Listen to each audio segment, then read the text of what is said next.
A number of years ago, my mother said to me, human trafficking is happening here in Canada.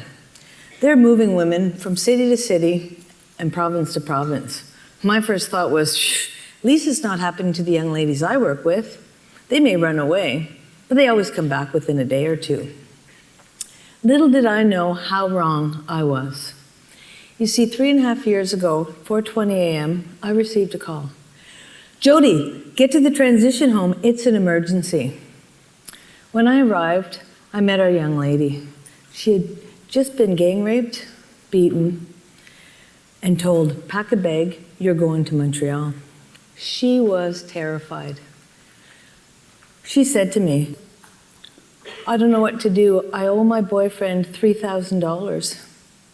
And he's been threatening me and told me that I have to work for him. She goes, I don't know what to do. He's threatened me. He's actually threatened you guys. He has a gun, and I don't even know if he'll use it. She looked at me and she said, you kept telling me if I ever got asked to go to another city, I might not ever come back. She goes, I need these drugs more than ever. The things that he is making me do every single day. That morning, my eyes were open wide. It really is happening here in Ottawa, and it's happening right under our noses.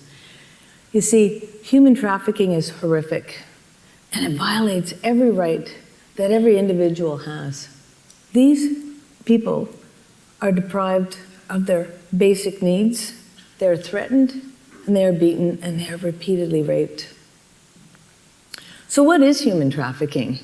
Well, what we know, it's the recruitment, it's the movement, and it's the harboring of an individual.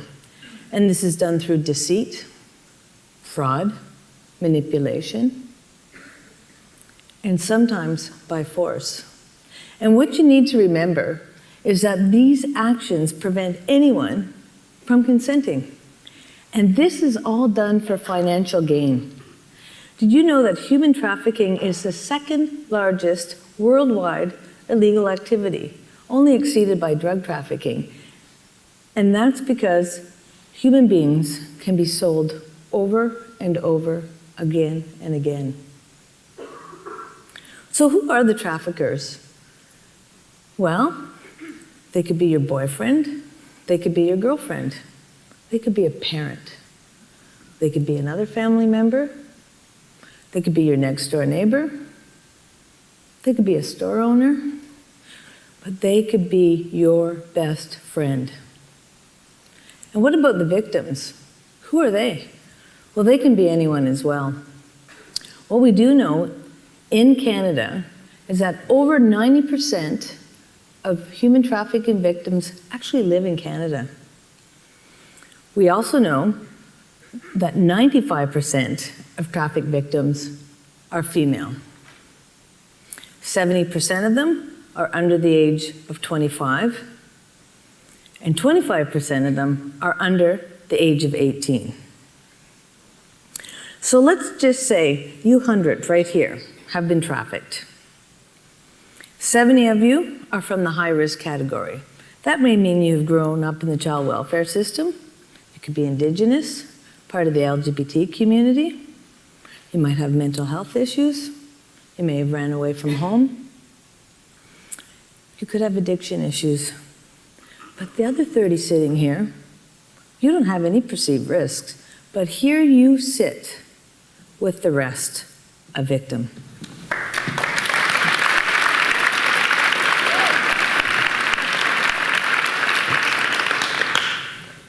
I was one of those victims. One day, my girlfriend asked me if I'd help her decorate a community hall for a wedding reception.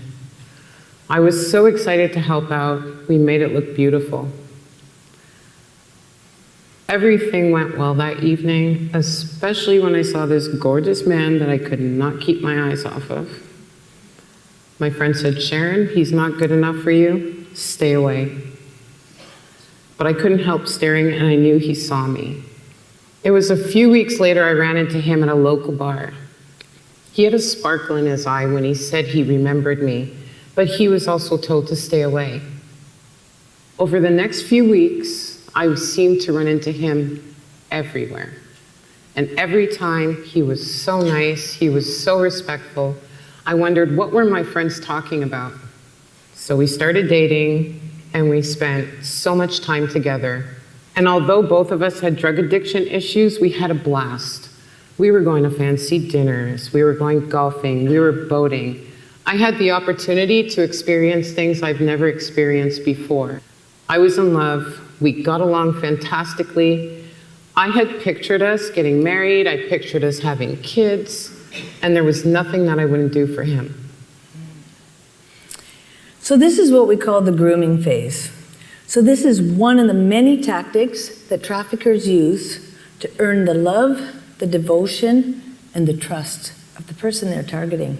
For Sharon, he showed her love, he showed her respect, introduced her to his family, his mother, and all the while he was doing this, he was laying the foundation to break her and move her into the sex trade. Our drug use had worsened. I was using many times throughout the day. One evening when I returned home from work, he was lying in bed waiting for me. So I showered and I snuggled in beside him. I felt really safe when I was with him. In the morning when I woke up, my purse had been emptied and all my money had been laid in neat piles on the table. Pennies, nickels, quarters. $1 bill, 5, 10, 20. He told me that now that every time I got paid, this is what I needed to do. I argued with him and I said, this is my money, and if you ever want to borrow money from me, you should ask me. Well, that sweet look and that sparkle in his eye, that disappeared. He grabbed me by my shoulders and he shook me and he told me that now that you're my girl, this is how it was going to be. I was so confused. I was in love with him. At points, he treated me like a queen. And I also depended on him for my drugs and my safety.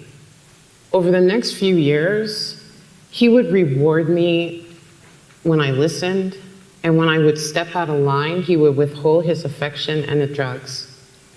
He would make me feel like it was my fault when he physically harmed me.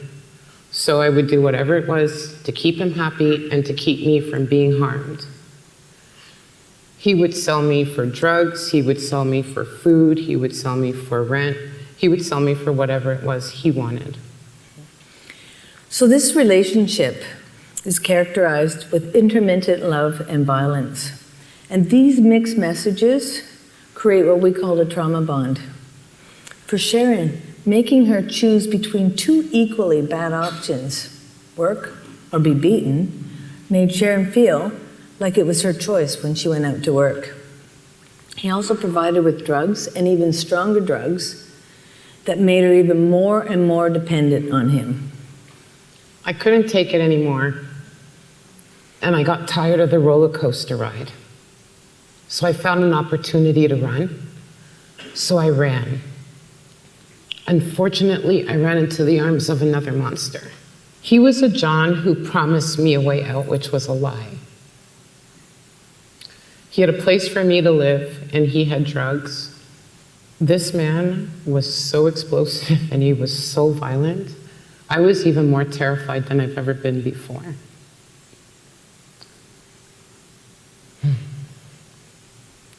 He would place ads for me in the local newspaper, and I'd go on these calls. And when I would return home with the money and give it to him,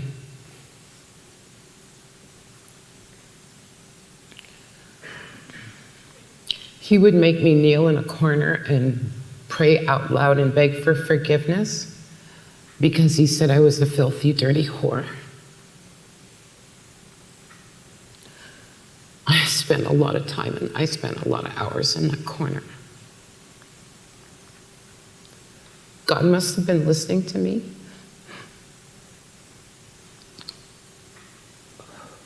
Because I managed to escape when he brought me here to Ottawa to work. That day I walked into a shelter and I begged for help.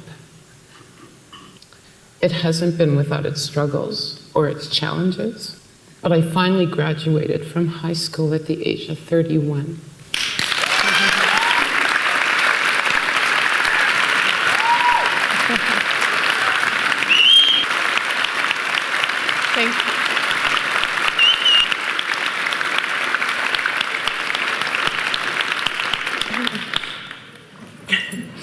That was so sweet, thank you.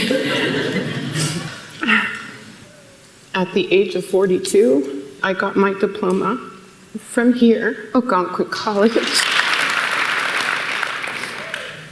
And I am so grateful and so very thankful to stand before all of you to say I am 15 years sober.